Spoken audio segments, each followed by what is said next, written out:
Today's episode of DRL is brought to you by Hella Cocktail Company. My guests don't just come to DRL for me. They also come for the cocktails. Luckily, my friends at Hella Cocktail Company have my back.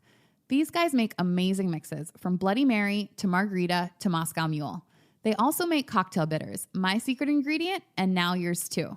It's easy to feel like the best bartender in town when every bottle comes with a simple recipe on it. Hella Cocktail Company, bold flavor, real ingredients, hospitality. Mixing it up since 2011. Shop the collection on Amazon Prime or use code DRL online at hellacocktail.co for free shipping.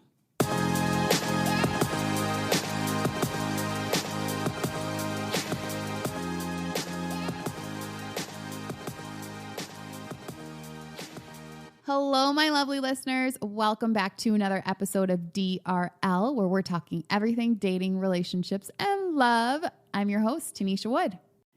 So I hope quarantining is going okay for everybody and all that social distancing.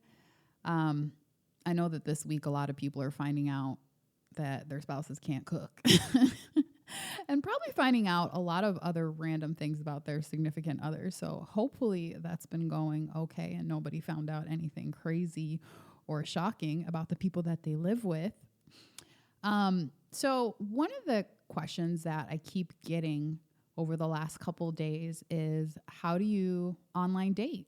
And I'm realizing that a lot of people are actually doing it for the first time. Like, a lot of people haven't been on Tinder or Bumble or any of the other sites. So this week, or a couple weeks, I should say, while we're in quarantine, is really the first time that some of you are trying online dating or dating on the apps.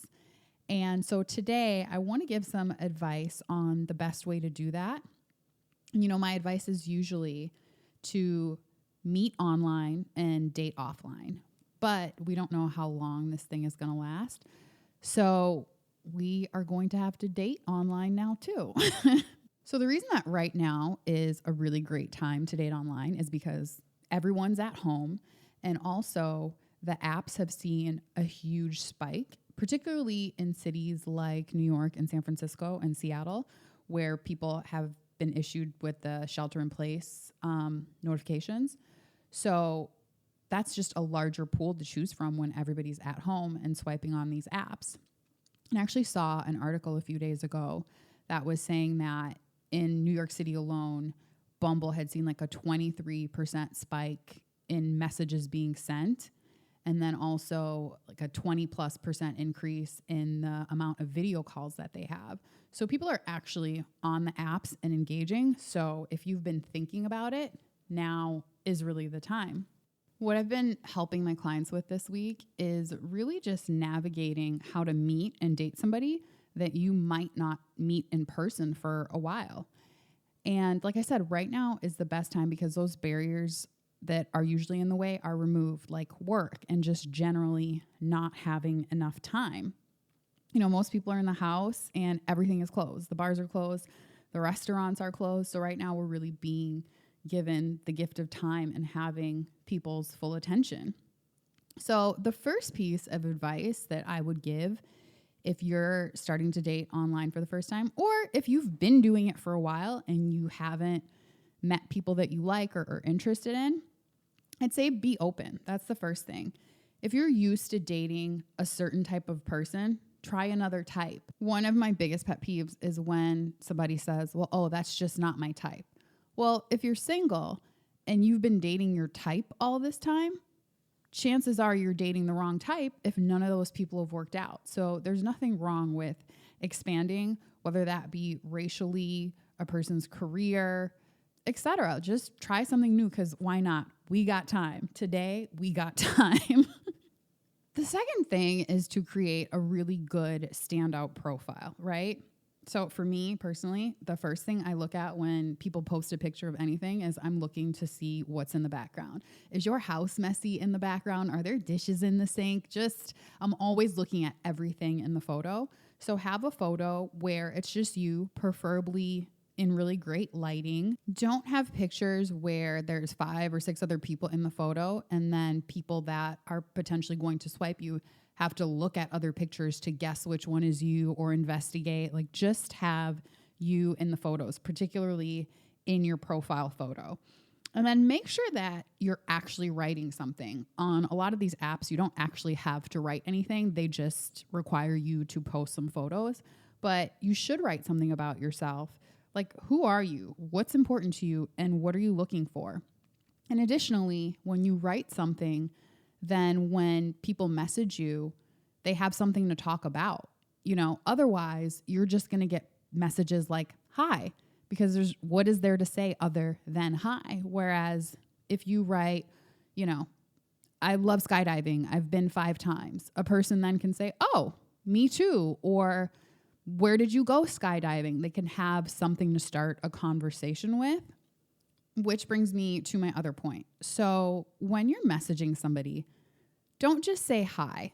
Wouldn't it be weird if somebody walked up to you in a bar, just said hi, and then kind of went about their day? Like, actually have something engaging to say. So when you see pictures or text in somebody's profile, make reference to why that made you message them. Again, somebody might say, I love traveling. I've been to 39 countries. Well, which one was your favorite? What was so great about it? Oh, I've been there. Oh, I'm thinking about going. So just give people something to engage with. And then when you see those things in their profile, engage with it in that way. Don't just say hi. Particularly men messaging women. Now, women do on average get more messages than men. So especially for men, make sure that you're creative in your message and it stands out so people actually write back. Which brings me to the 4th thing. So let's say that you're messaging with somebody and you guys are really vibing, you have things in common. The next thing you want to do is bring it to a phone call. You don't want this to become an interaction where you're strictly just messaging each other, and then it becomes odd to have a conversation on the phone. So don't go on for days and days texting. Eventually just say, hey, let's jump on the phone real quick. Because it's so hard sometimes to tell what somebody means via text. Yes, the words are there, but you're not hearing the inflections in their voice or the tone. So I think it's really important to gauge the chemistry by actually having a phone conversation. And if you're vibing on the phone and things are going really well there, move it to a FaceTime or a video call so that you can actually see this person as much in the flesh as we can right now. One of my clients asked me what she should be wearing or how she should do her hair when she's FaceTiming somebody for the first time. And my advice was this. Let's be realistic. We're in the house, so don't, do a full face of contour. Don't, start curling your hair and doing all that. I don't think that's really necessary. Show people who you really are and how you're living at the moment. Now, yes, you should be presentable and you should look good. So, for example, right now I am sitting in a t-shirt and my hair looks crazy and I generally just look crazy right now. But if I were to FaceTime with a guy who I was meeting for the first time, I'd probably fill in my eyebrows a little bit and put a cute scarf because I'm not going to do my hair. So be realistic, but also be presentable and remember that, yes, first impressions do count, but don't go contouring and going crazy with it. And I would do my baby hairs too, since I put the scarf on my head. And like I said before, you really have people's attention right now because there's not a whole lot else going on. So when you're having these conversations on the phone or via FaceTime, ask deep questions. Don't just ask, where are you from? What do you do? Yes, obviously those could be a part of the conversation, but try to get deeper. Who are you? What do you value? What's important to you? What are you looking for out of this interaction in life in general? So really try to get deep and keep in mind that it's okay to state what you want. So if long-term what you want is a relationship, you can say that in these conversations. Don't feel like you have to play it cool or, oh, they might not want that, so let me not say that. Be upfront about it. It saves so much time by having these conversations up front than, waiting several weeks and then you find out you don't even want the same thing. A good friend of mine sent me a conversation that she was having on Bumble the other day, and I loved how the conversation went. So she messaged the guy and she said they'd been talking for a little bit, just sort of getting to know you, random banter. And then she said, so, why are you on this site? What are you looking for? He said, I'm in town for a few more weeks and then I'm moving for my job. So I'm really just looking to hook up. And she said, well, I'm actually looking for a long-term relationship. And then he said, like, okay, well, we don't want the same thing. And then it was like, okay, well, good luck in your search. And nobody was butthurt. Nobody was mad. But everybody was real about what they wanted. So therefore, nobody's time was wasted. So let's say that you meet somebody, you guys started messaging, the conversations were good once you started talking.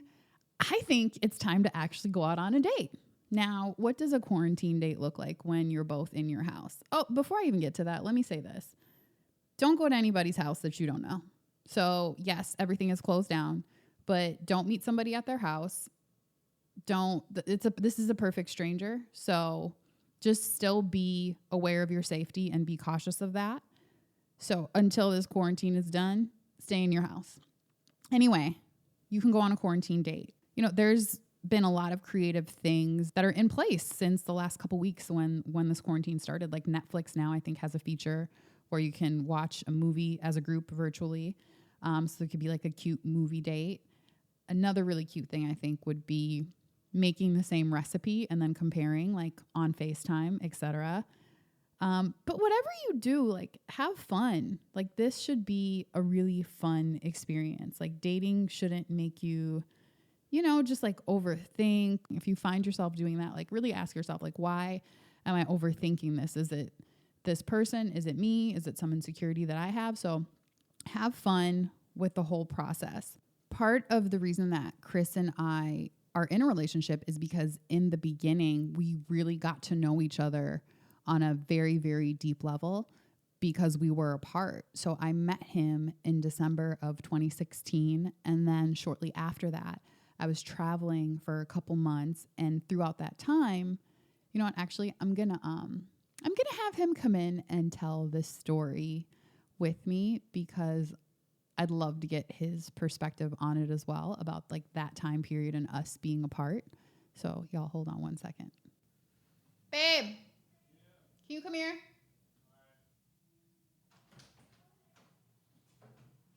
You done?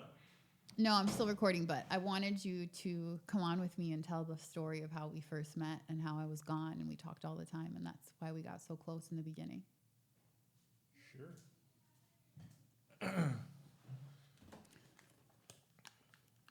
Okay, so as I was saying, when Chris and I first met, we met in December of 2016, right? Yep.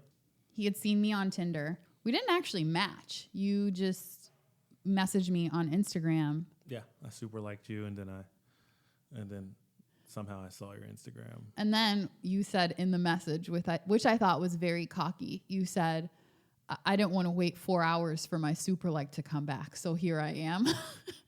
Yeah. It usually takes me at least 24 hours to message back, okay? I didn't owe you 4 hours, okay?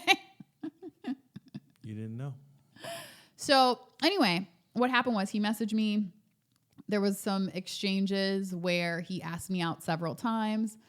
A couple times I said no. And then I finally said yes. You guys can, if you want to hear the long version of the story, you're going to have to go back to season 2, episode 2, right? 1 and 2. One and 2. But anyway, part of the reason that I didn't want to go out with him or I wasn't even interested in dating at that point was I was sort of going through a life transition and it was the end of the year. And Again?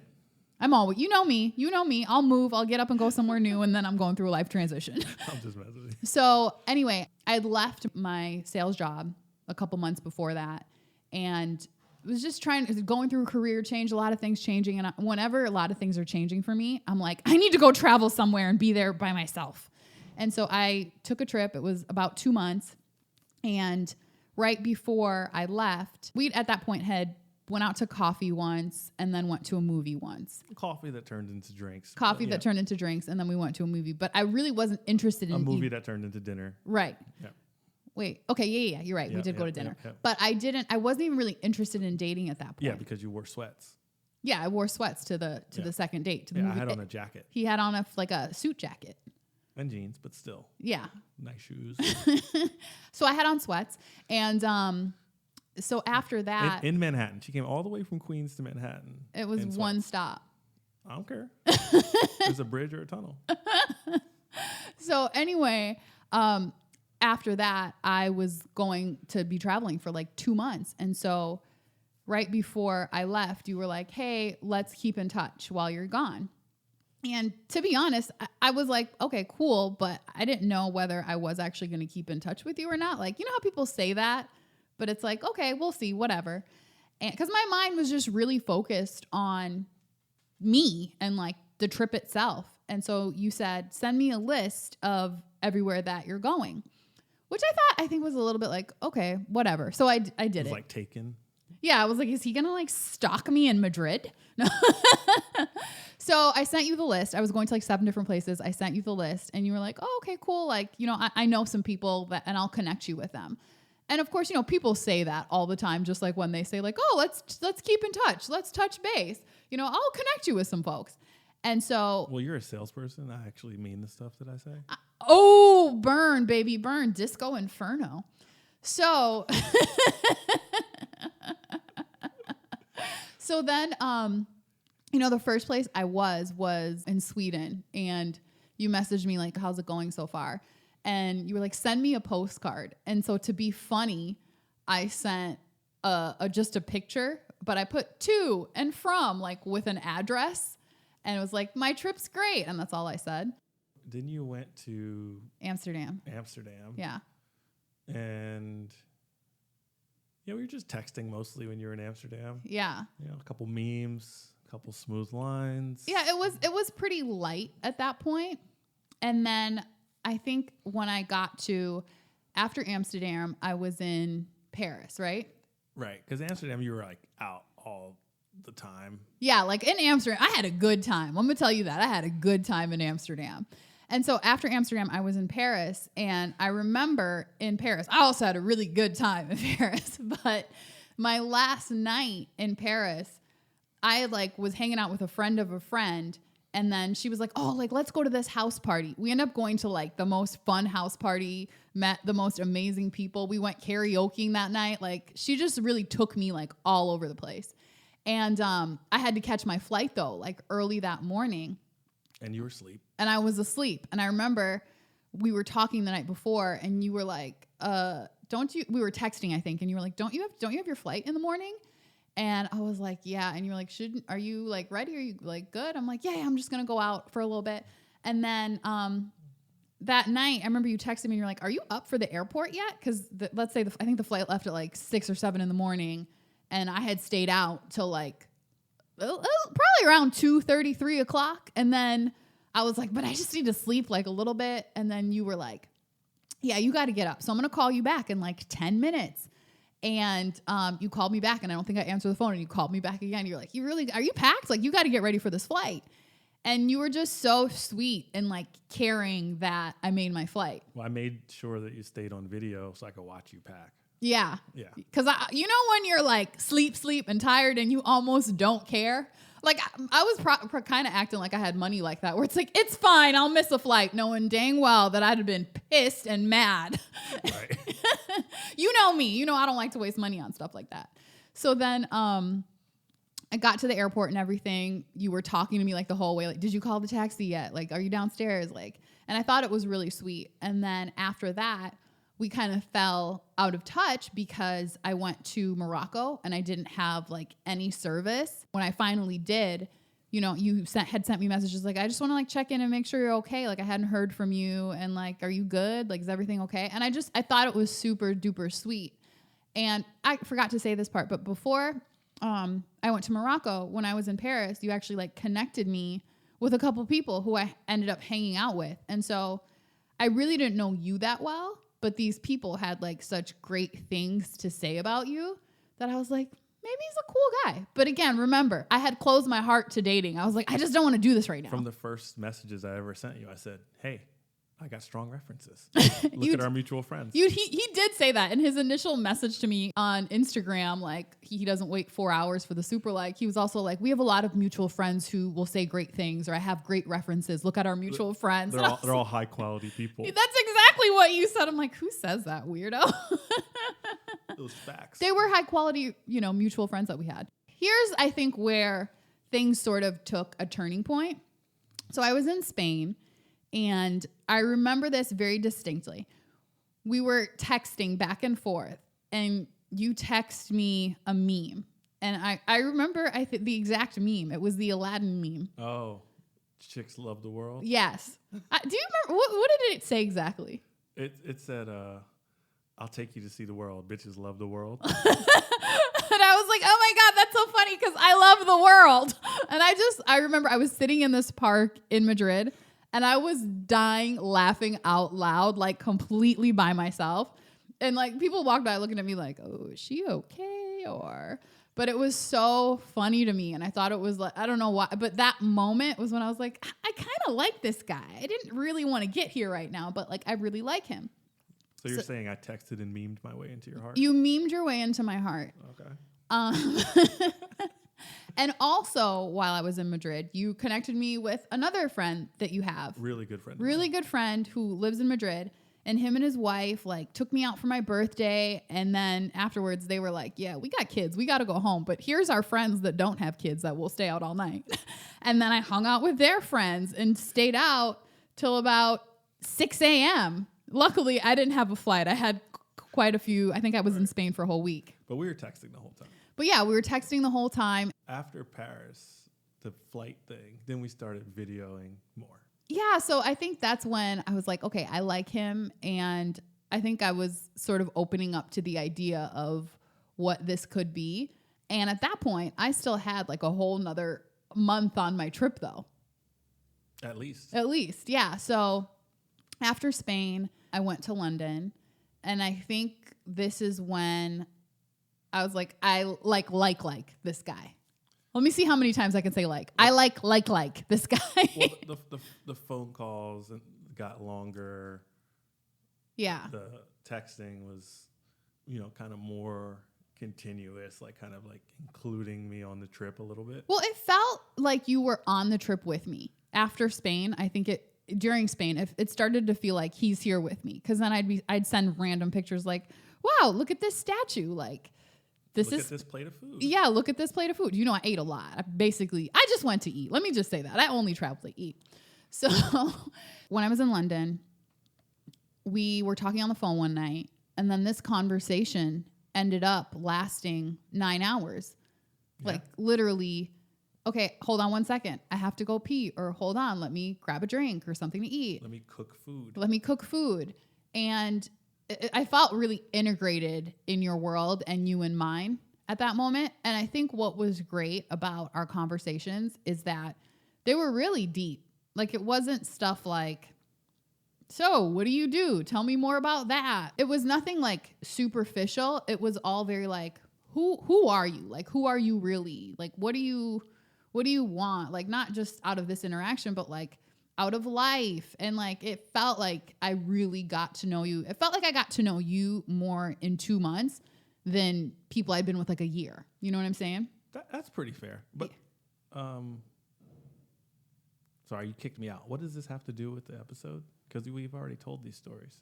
Because I'm talking to people this week about online dating and the fact that right now, because people are in quarantine, this is the time to date. This is the time to get to know people. When you're getting to know people, you need to be having like meaningful, deep, real conversations. Like I don't want people to do the same BS of, so like, what do you do? Oh, like what part of the city do you live in? Like who cares? At the end of the day, like who cares? Like you want somebody that who you're connected to, who you share values with, who want the same thing as you. And I feel like with us during that time is when we like really got to the bones of us. Yeah, like very Christian mingle. No, I'm just kidding. I've never been on that site. Based on the distance, yeah. No. Right. No, I see. Okay, I see your point. I mean, it's funny that you say online dating because when people used to say that pre-corona, I would say, well, there's no such thing as online dating. You just kind of swipe in and introduce yourself online, but you actually go on dates in real life. But so I think, meet online, date in person. Right, but I think now actually it's sort of an extended version of. So actually now it actually is dating online. Yeah. It's kind of like when people say, oh, I don't like sitting around the house. I like to get out and do things. So now when people get out and party, it's on Instagram Live. Right. Wow, things have really changed. They real have quick. really changed. Okay, so now I understand why this is relevant. Our interaction was like a quarantined It meetup, really was. but you still could go outside in between and do stuff. Yeah, and you were staying in your house because that's what you like to do anyway. But I was out and about doing things I while was talking busy to with work. You better go back and look at those texts. So I think the most pivotal point in all of it, though, was in London when we had this 9-hour conversation. And I think by the end of that conversation, I was like, yeah, I need to be with this man. Same, and so, same, ditto. Yeah, in that. Well, not man, but Tennesha. But in that conversation, we sort of shaped our relationship. Like we built the foundation for what it was going to be. Do you remember the list that we made? Oh, the one we agreed to. We signed it. We Chris and I made a list of. Oh my God, it's here. Yes, it's here. It's from the archive. Yeah, I was going to share a couple of these. But anyway, Chris and I made a list of things we'd wanted to do but never done, and we were going to do them together. So these are things based on his interest or mine or our mutual interest. And so this was what we spent our time doing because we couldn't physically see each other. So we came up with this list and it was like, okay, when I get home, these are the things that we're going to do and we're going to do them together. And we just made up, some of them they're so random. It's random things like, let's go to Taco Bell while they have this chicken taco special thing that I've been wanting to try. Right. So, okay. Yo, I'm looking at this. So I guess this was done towards the end of the call, the 9-hour call. Okay. What does the time say on it? 5:28 a.m. Eastern. But we didn't sign it until March 3rd. Because that's what was when I got back. Until March 2nd. Yeah. Yeah. Okay, wow. We got to read these. Okay, you read the first couple. All right. A later Graham birthday. Basically because we weren't around. For my birthday, which was in February, and I wasn't getting back. Yeah. Till March. Yep. What does that say? Birthday. Where? Right here. Birthday worthy celebration. Ah. Yep. And we did that. We crossed that off. Oh, yeah, and we've been crossing off the things we've actually done. Then we were going to do a game night at either one of our houses. We did that. Yeah, we did. We had that huge game night, and that was sort of when all our friends really met each other. Oh, we actually marked down that we did it on the 5th of May. Yeah, so we did it. Mm-hmm. And then, the fried chicken tacos. Yeah. Where the outside of the taco was chicken. Was a piece of fried... flattened chicken was the actual taco shell. Yep. But right before I left, the Taco Bell was showing commercials of that. And I'm like, that looks so interesting. And then during this conversation, we were like, yo, it looks really good. Those tacos at Taco Bell, we got to try it, which we did when we got back. We got it on the last day. It was after the last day. And they told us it was out, the promotion was out. And we went to this all the way to the only Taco Bell that was still open at that time in Manhattan. And it was a cold day. It was freezing. Right. And then the lady was like, you know what? Y'all seem like you need this chicken taco. We still got some. I mean, obviously we didn't perfectly sell all of them. So we got you. We're going to take care of it. We'll just mark it up as something else. And then it was going to be connected with a Netflix binge, which included movies like The Invention of Lying and some others. And then you were going to be in charge of curating the wine. Okay. Let me see the rest. Yeah. I guess I'm not reading well. No, that's okay. Before you ever commit to somebody, make sure you hear them read out loud. Well, then we were going to go on a change the forecast trip. That was just basically a tropical vacation. How come you and I have never done karaoke? That was the next one. For whatever reason, in the 3 years, we have never done karaoke together. And I love karaoke. You know what it is? We've always tried to get too many people involved. It just needs to be you and I think, yeah. Maybe, but we'll figure it out. Well, I mean, if we go outside After this quarantine, you better take me to do karaoke. This is my favorite one. In 2020, can we please make sure that this one gets done? So Chris and I are both fans of rom-coms and just the format and how everything happens the same. In particular, Hugh Grant in rom-coms. Yeah. 90s rom-coms are a little different. Yeah, like 90s rom-coms, Hugh Grant. And so we were like, yo, let's do a reenactment of pretty much every rom-com where there's somebody's running to the airport at the end, they're driving and follow that taxi. Follow that taxi. And we were going to reenact the whole thing on video. And then you get to the airport just in time just to say, don't leave. Sounds like a pretty high production budget. I mean, we can have my brother just record on his iPhone. Okay. A comedy show. We've done those.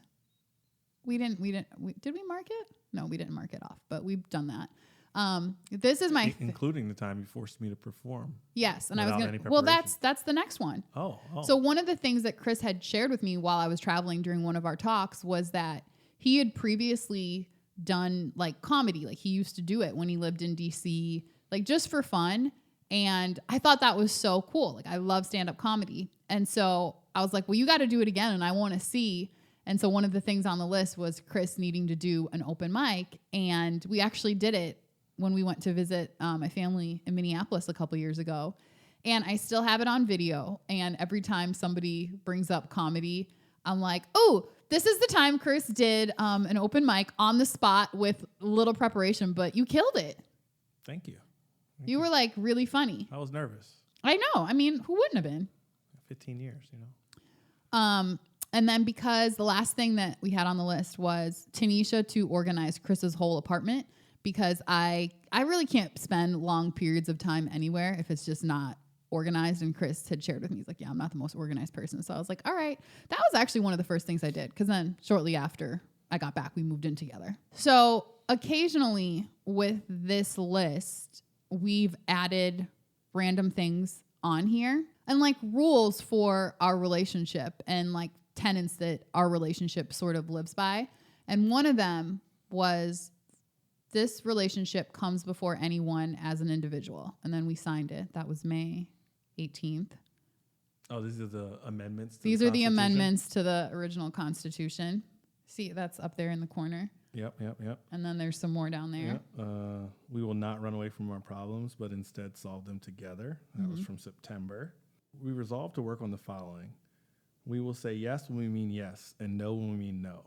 That's a big one. Yeah. Because sometimes people just reflexively say what they think the other person wants to hear. And that's one that I've had to work on, as you know. Oh, yeah. 2, we will treat all acts of service and giving as genuine and equal. I don't know how that got on the list. Yeah. When did we write that one? The same day as the running away from the problems. Number 3, we will view our relationship and the world as one of abundance and appreciate all good things that come into our lives equally.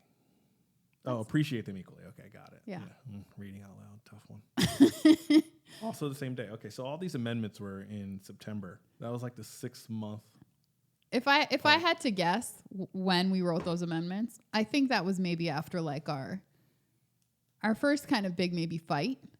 And then I think we came together and was like, okay, like what happened and where did that go wrong? What weren't we thinking about? And I think this is how we came up with some of these amendments. So anyway, a lot of the foundation for our relationship came from the time apart and me having the time. Like at that point, I was just traveling the world and trying to have a good time. I had left the job and I was like not thinking about anything but me, really. And it was just like a pandemic. It was just like the pandemic.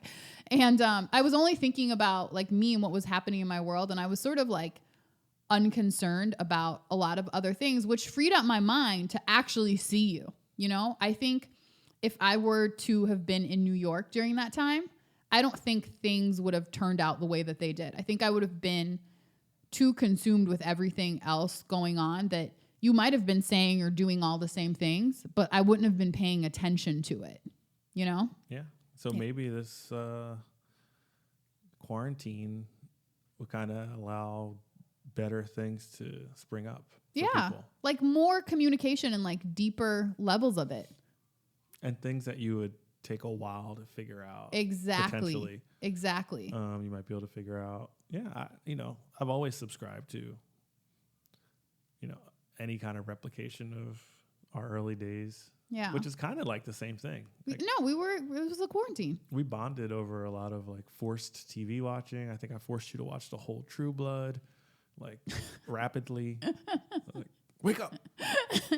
I'm not going to pause. And the thing that I had forgotten about that I thought about when I started the episode is, do you remember right before I got home, I was in Iceland. It was the last place I was. Mm-hmm. And I think I was on the way to the airport or waiting for my bus to go to the airport. But you had sent me a text. It was like the day before I was supposed to come home. No, it was the day. Like I was on the way to the airport. And you sent me a text and you were like, okay, look, just so you know, I'm not perfect. And here are a list of the imperfect things, essentially. We ain't reading that. No, we're not going to read it. But I thought it was really great how you were like really honest. I think you probably were thinking, if I had to guess, like, I don't want her to, like, things have been really great over the last couple months and us talking and getting so deep, but like, I don't want her to think I'm like perfect or like I don't have my flaws. So let me just make sure she knows right before she gets home. And so you were like, look, that's a long flight. Yeah. You were like, I've got to work on this. Like, this isn't perfect. This is me. I've been trying to do this. And, like you really were open about your challenges and struggles, which I loved. And then I didn't even remember that. You didn't? That's crazy. I'm gonna find the text after this and show it to you. But it was really sweet. It was really, and a lot of it is rang true in terms of things that I'm still working on. You still got some work, boo. Okay, I still love you, Facts. But well, thankfully I got it all out there in the beginning, so you didn't have to like dig for it. Right. Because you're a digger. I'm a digger, as you know. I'm a digger. She will rummage through your belongings. I see a little something, and I'm like, "What's that? What's that shiny thing? Let me just dig up everything and see what that is." So I am a digger. Chris is trying to say I snoop. That's really what he's trying to say. You're like, she digs through everything. I see you. I see you. Not saying that. So do you have any words of advice for people who are trying to date in this quarantine state that we're in right now? Yeah, I mean, I think just put things on the table. Like there's a lot more inclination to like stunt and flex and obfuscate in person because there's the, kind of social pressure of not being awkward, which just heightens in person. And then like where might this lead? Or, how do I look? And all these things. Whereas when you're just talking on the phone and video and on the phone, you can just kind of see each other's face mostly in various angles as you're trying to stay comfortable. I think it feels like a little bit of a protective shield. Yeah. Where you can just be more vulnerable, be a little, be more honest and, put that whole representative thing away. Yeah. Which in person, you kind of get into interview, like there's like an interview mode. So tell me about a time when. But it's like a dating version of that. Yeah. And it can feel a little like fake. But it's a reflex because like being in person is like the show is on. Like right. You can't turn your camera off real quick and like, be like, oh my God, my hair's crooked. Let me turn the camera off real quick and fix it. Right. Right. Like you can't do that. And if you start talking to somebody like right now, hopefully I'm praying, let's say we get out of this in 2 weeks and okay, President. I'm not telling you to gather at church on Easter. Okay. I'm not saying that. Don't be gathering. I'm not a health expert. Okay. Don't, I'm just letting that be known. But like, let's say you meet somebody and you're talking for a couple weeks and then you go out on a date in like 3 weeks.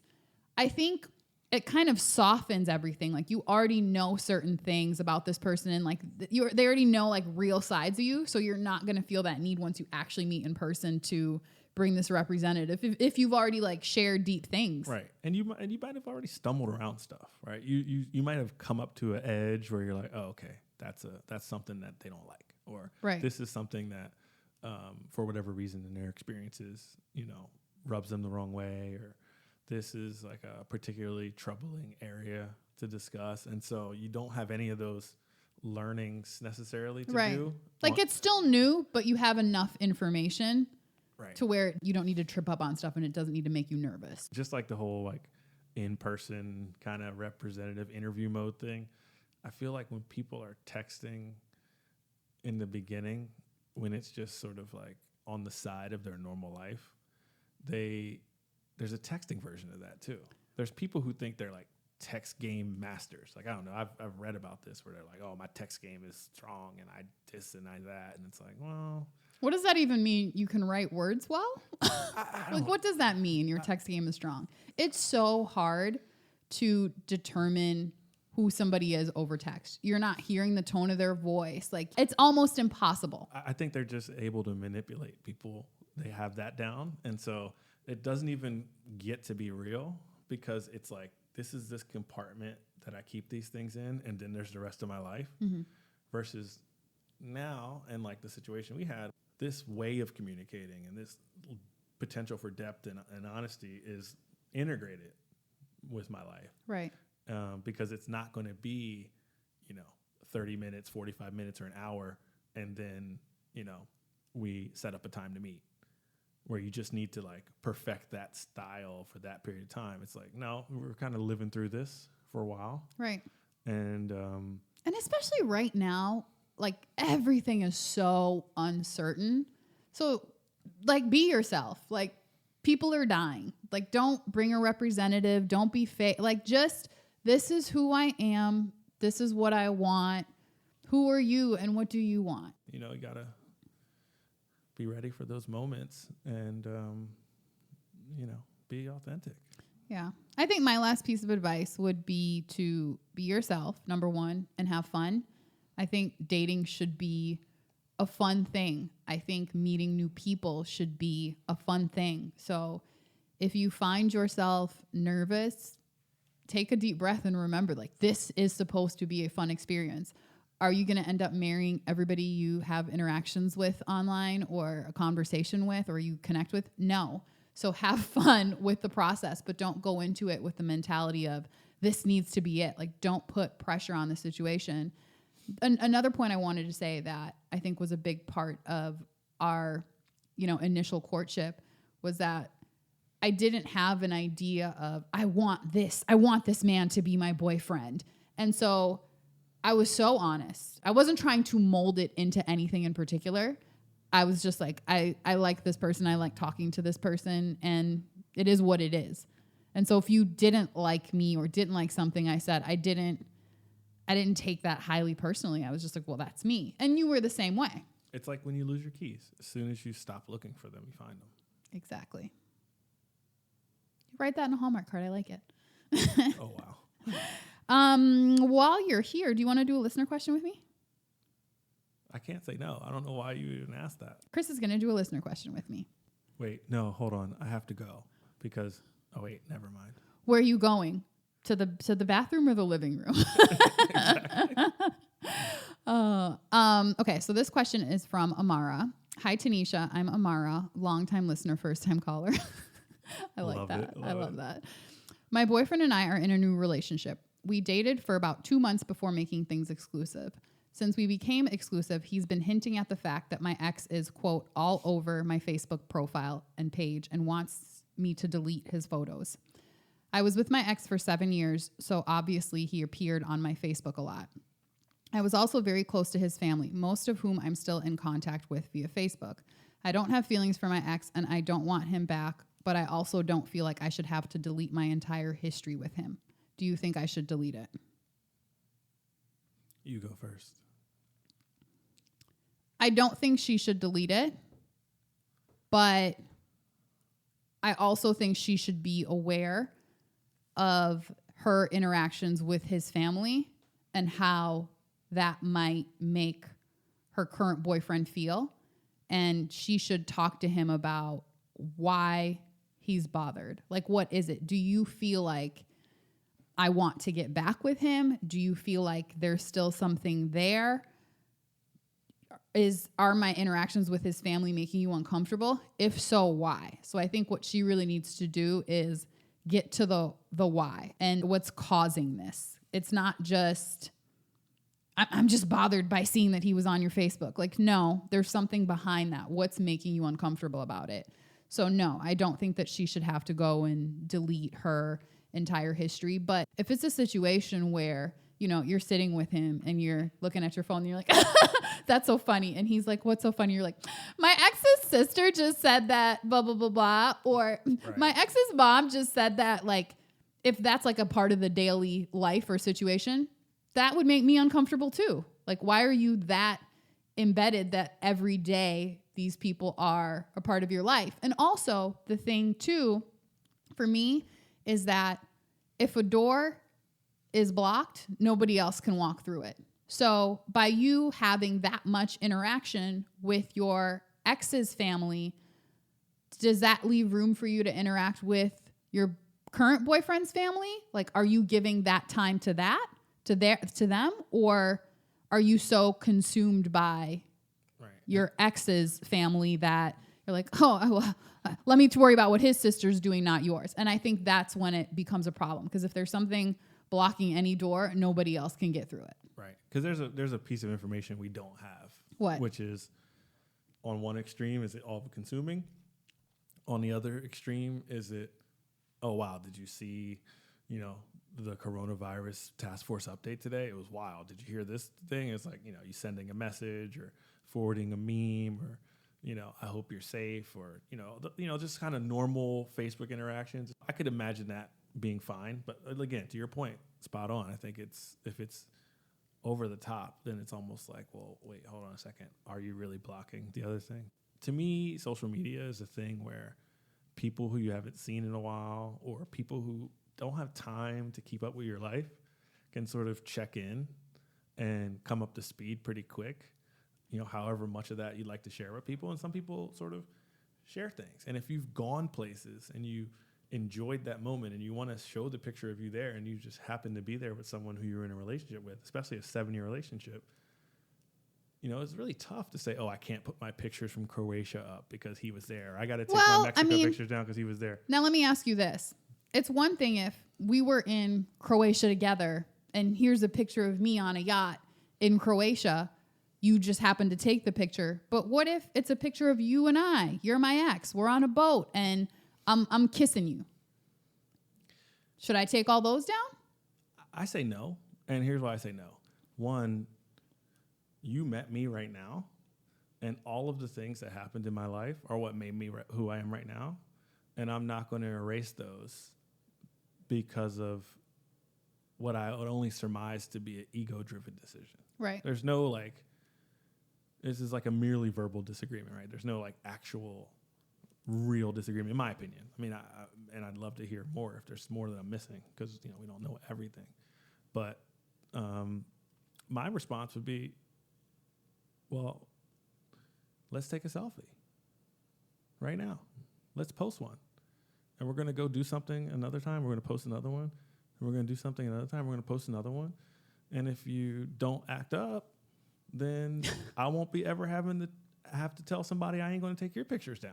And he might also be comparing 7 years to 2 months that they've been together. Right. Right. And you can't really, over 7 years, you're going to do a lot. You're going to take a lot of pictures. Over 2 months, you just haven't done as much yet. So there's not a whole lot to post yet. And then in addition to that, obviously they've become exclusive, but until you guys have something that's shows a lot more commitment on both sides, why should someone have to erase those parts of their life when you guys might break up for something completely different, and now those memories are gone from that catalog, right? And then now, say you're someone you knew from high school, your homegirl or homeboy from high school, you see them and you're like, oh, friend, and then they're 7 years missing.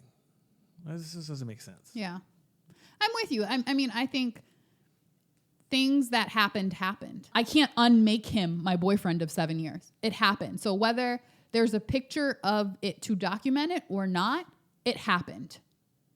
Right. My only concern would be, is she doing anything to block new relationships because of the old ones that she might be holding on to with his extended family? Yeah. That's the best I got. Yeah. So I think that's all we're gonna do tonight. But what do you want to do later?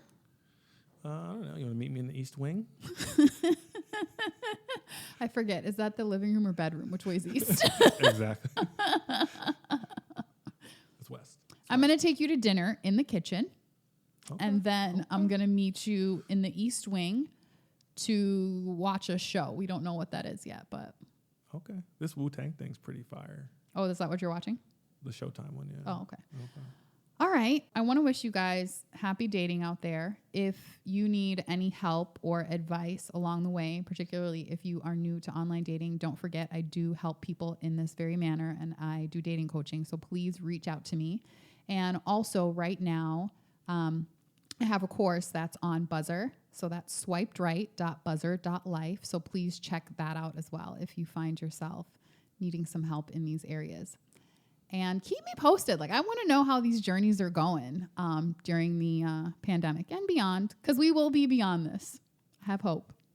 Yeah, you got to. Well, thanks for popping on tonight. I know you were busy watching the Wu-Tang documentary. You kicked me out. Well, I did kick you out to record. Then I appreciate you. No, like I said, I know you had a full day because you worked, and then you had the Wu-Tang documentary, and I think you were like eating. So I know it's like a packed schedule. You brought me headphones so that I would not have my phone ring or have any sound.